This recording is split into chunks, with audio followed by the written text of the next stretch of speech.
আসসালামু আলাইকুম। আমার মেয়ে হাসছে, ভাত খেতে বসেছে, বলছে অন্যদিন তুমি ভিডিও করো না, তুমি ক্যামেরা ধরো, আমি ভাত খাই।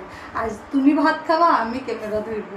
তো মেয়ে ক্যামেরা ধরেছে আর আমি এখন গরম ভাত, মানে এখন কয়টা বাজছে দেখি একবার দাও, কয়টা বাজছে দেখি, 12টা 19। মানে আজকে আমি মানে ভাত খাইনি 10টার সময়, তাই গরম ভাত আর মাছের ডিম দিয়ে একটা বড়া নিয়েছি, বড়া করেছিলাম, বড়া নিয়েছি। আর এখানে ডিমের চিংড়িতে ভুনা।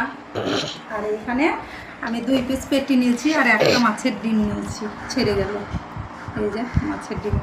আর পেটি নিয়েছি, খান গনা রেখে দিয়েছি, অন্য সময় খাবো। তাই এখন পেটি মেয়েতে আর আমাকে দুজনায় 2 পিস পেটি নিয়েছি, এই নিয়ে গরম ভাত। আর আমার মেয়ে আলুর তরকারি ভালোবাসে, আলুর তরকারি নিয়েছে আর ডিমের বড়া নিয়েছে।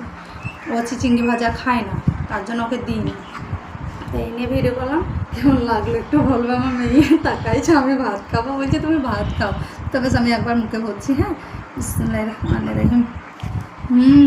টেস্টি। আমার মেয়ে বলছে আমার মতন টেস্টি বাবা। তা আমি রান্না করি খুব ভালো, টেস্টি তো হবেই। তাই নিয়ে ভিডিও করলাম। কেমন লাগলো একটু বলবো এই পর্যন্ত।